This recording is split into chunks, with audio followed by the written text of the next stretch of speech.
আচ্ছা, আমাদের ছেলেবেলাটা কোথাও না কোথাও হারিয়ে যাচ্ছে মনে হচ্ছে না?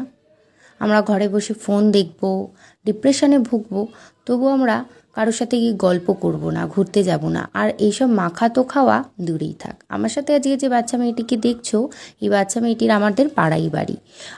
আমরা ওর মতন বয়সে না খুব খেলতাম। আর এইসব আম মাখাতো বাবা আর বলারই নেই, সেসব যেন স্মৃতি।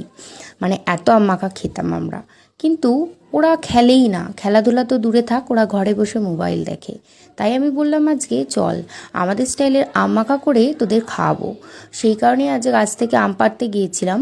আর বৃষ্টি হয়েছিল, বৃষ্টি হওয়ার পর তো আরও বেশি ইচ্ছা করছিল আম মাখা খাওয়ার। সত্যি কথা বলতে এইসব একা একা খেতে ভালো লাগে না যদি সাথে কেউ না থাকে। সবসময় তো আর তোমার কেউ সাথে থাকবে না। ওই জন্য বললাম যে চল আমি তোকে নিয়ে যাচ্ছি এবং আমি তোকে আম মাখা করে খাওয়াবো। ওই জন্য গাছ থেকে আম, লেবু পাতা আর কলা পাতা পেড়ে এনেছি। আমটাকে ভালো করে কুড়ে নিয়েছি ধুয়ে। তারপরে পরিমাণ মতো নুন, চিনি, তারপর কাঁচা লঙ্কা, লেবু পাতা দিয়ে ভালো করে মেখে এরকমভাবেই আমরা আম মাখা করে খেতাম। এইসব কথা মনে পড়লে না সত্যি মনে হয় যে এক ছুটে যদি আমরা ছোটোবেলাটায় ফিরে যেতে পারতাম, বিশেষ করে ক্লাস 9 অবধি আমি খুবই খেলাধুলা করতাম এবং মানে বান্ধবী মানে আমরা যে বুঝতাম ফ্রেন্ডশিপ মানে আমরা কি বলবো, পড়া থেকে বাড়ি এসে এক ছুটে মানে খেলতে যাওয়া, ওইসব যেন ভাবলেই কেমন একটা ইমোশনাল হয়ে যায়। তা ওটাই বলছিলাম যে ওই বাচ্চা মেয়েটাকে, যে তোদের ছেলেবেলাটা কোথাও না কোথাও তোরা উপভোগই করলি না, কোথাও না কোথাও হারিয়ে গেছে। আমাদেরটাই অবধি মনে হয় যেন লাস্ট ছিল।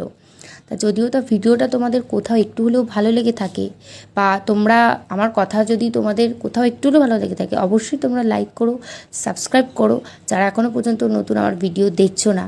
আর তোমাদের ছেলেবেলার মুহূর্তগুলো কীরকম কেটেছে সেগুলো কিন্তু আমার সাথে তোমরা শেয়ার করতে পারো। সবাই ভালো থেকো, সুস্থ থেকো। দেখা হবে আবার নতুন অন্য কোনো ভিডিওর সাথে। আর এই যে ভাইকে দিয়ে টেস্ট করিয়েছি, আর এর মাখার স্বাদ কেমন হয়েছে সেটা তোমরা রিয়াকশান দেখেই বুঝতে পেরেছো। তা